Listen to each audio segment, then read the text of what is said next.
Hinduism ही nationalism है, इस बात को समझना होगा। आजादी हमें भीख में नहीं मिली थी, लड़के भी नहीं मिली थी।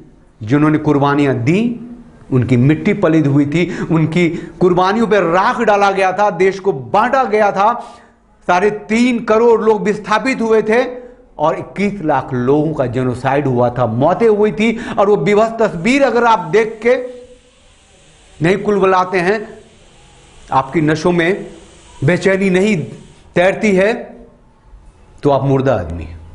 नमस्कार। ये आजादी भीख में मिली थी, इस स्टेटमेंट से आग लग गई है। आजादी भीख में मिली थी या नहीं मिली थी, लेकिन लड़के ये आजादी नहीं मिली थी ये बताने आया हूं। और ये जो लोग भौंक रहे हैं भीख के नाम से, FIR लिखवा रहे हैं, पागल कह रहे हैं, ऐसे लोगों तक अगर ये वीडियो पहुंचती है तो उन्हें खास तौर पे बताने जा रहा हूं कि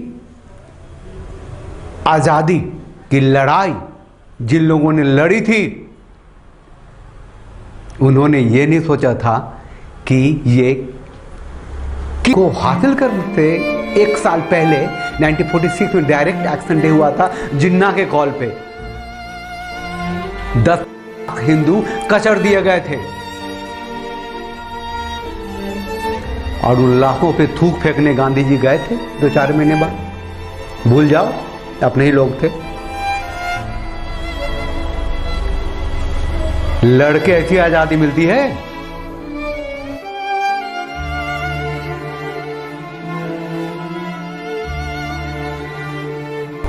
तस्वीर देखी ना, तस्वीर, आजादी की तस्वीर। धर्म के नाम पर देश बटा, एक इस्लामिक देश बना और दूसरा इस्लाम परस्त देश बन गया। जब महानतम बने नेता नपुंसक हो जाते हैं तो ऐसी आजादी हासिल होती है। क्या करोगे उस दिन को याद करके? बीते दिन है, लोगों ने बहुत कुर्बानियां दी। मंगल पांडे ने कुर्बानी दी पहली आजादी की लड़ाई में कि हम इस तरीके से आजादी हासिल करेंगे। 75वीं सालगिरह जो स्वतंत्रता की है, जो थी, मोदी जी ने कहा था हमें 14 अगस्त को आजादी के ठीक 1 दिन पहले आजादी का हॉरर रिमेम्बरेंस डे मनाना चाहिए। हमें याद करना चाहिए कि आजादी किस तरह मिली, किस तरह लाखों लोग कचड़ दिए गए, जानवरों से भी बदतर उनकी मौत हुई। और उसके जिम्मेदार कौन थे? गांधी, नेहरू, जिन्ना, ये तो 3 बड़े नेता थे। सुभाष जी दरकिनार करके दिए गए थे। हमारे लौह पुरुष ने इन महानतम नेता के सामने खुद को बौना साबित कर दिया था और उसी बौने ने देश को एक किया। फिर आजादी थी ना, भीख में मिली आजादी थी, लड़के हासिल की थी आजादी, बिना ढाल, बिना खड़क के। अरे जनाब, 2019 के 5 अगस्त को देश में एक संविधान बना, एक प्रधान बना। अब एक विधान बनना है तभी आजादी पूरी होगी। एक देश में 2 संविधान, 2 प्रधान, ये आजादी की बात के किस्से हैं।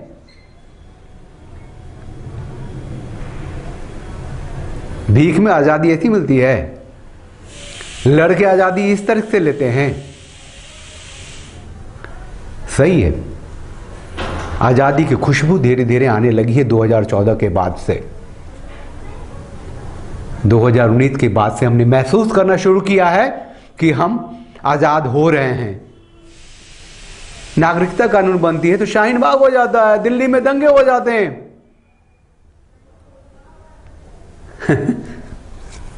आजाद देश हैं।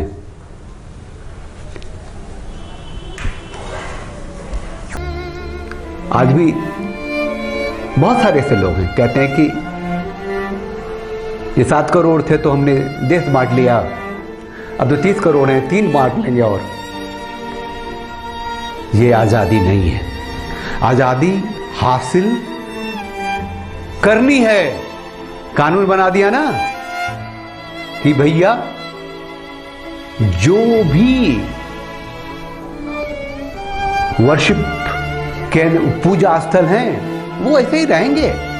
वो ठीक है, मुगल सब जो आए थे उन्होंने मंदिरें तोड़ी थी तो तोड़ी थी, हाँ एक को हटा दो, एक को राम जन्मभूमि को हटा दो। क्यों भाई, मथुरा को क्यों नहीं हटा दिया?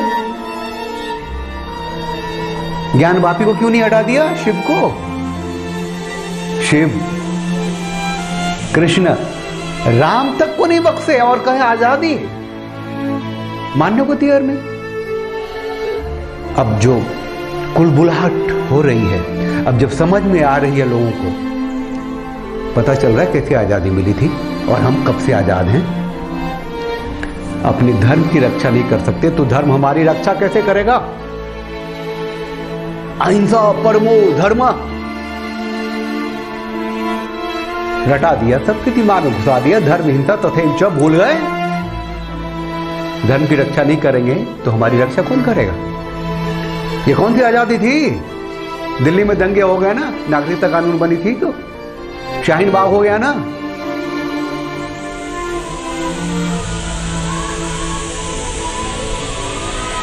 समझ में तो आनी चाहिए। मुलायम सिंह ने कार से मुंह पे राम भक्तों में गोलियां चलाई थी ना, आजाद देश था ना, राम भक्तों पे गोलियां चला दी। कहां हो? कौन सी आजादी थी ये? कौन सा देश आजाद था? पेट्रोल महंगा हो गया है, राम जन्मभूमि की जगह लाइब्रेरी बना दो, गुरुकुलों को खत्म कर दो।